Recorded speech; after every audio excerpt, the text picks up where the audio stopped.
Family is God's idea.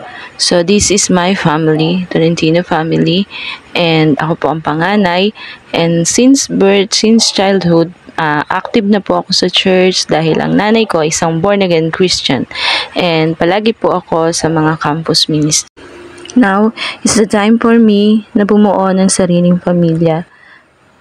Ako po ay isang asawa at nagkaroon ako ng 3 anak.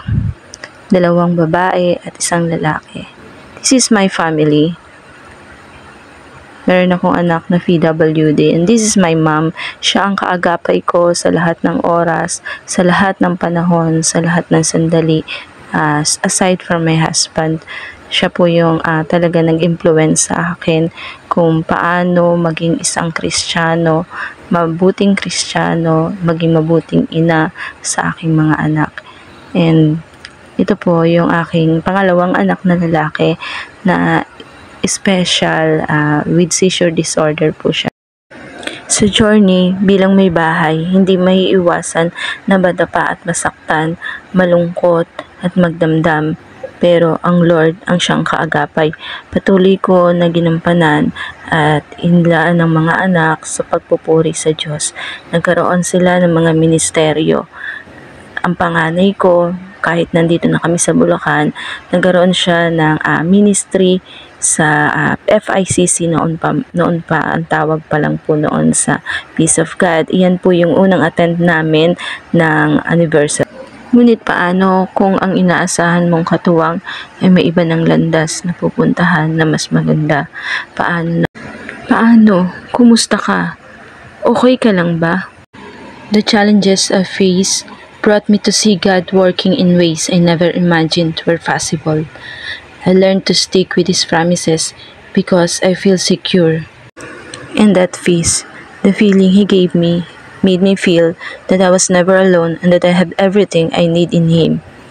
Yung daily reality na kapag nasa Lord tayo, yung mga circumstances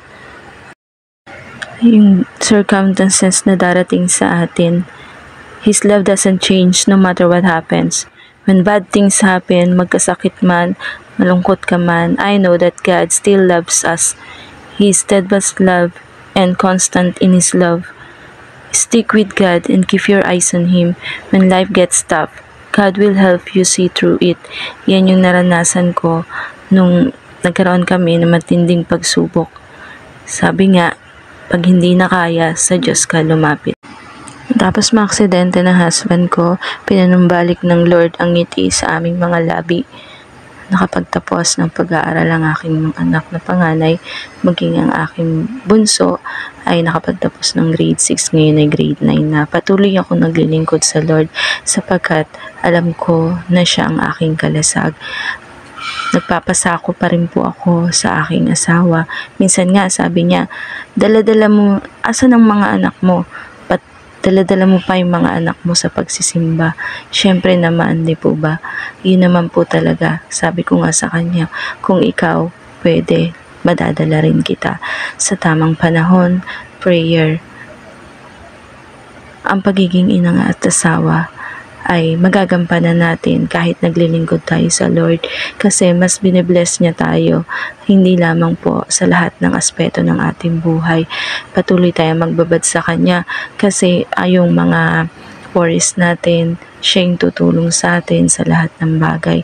Mahirap maging isang ina, mahirap maging isang asawa, lalo na pag maraming nangyayari sa buhay na minsan hindi natin kontrolado. Pero nakita nyo naman po, ito ang pamilya ko at kakayanin, magkakaroon, maglalaan ng oras para sa Diyos sapagkat sa Kanya lamang po nararapat ang lahat ng papuri at pasasalamat sa lahat ng nangyayari sa buhay. Ang partner, ang mag-asawa pa rin po ang siyang mangunguna sa pamilya. Sila ang magiging modelo ng kanilang mga anak. At dalangin ko na patuloy na gamitin kami ng Lord, ang pamilya Blanca sa Peace of God.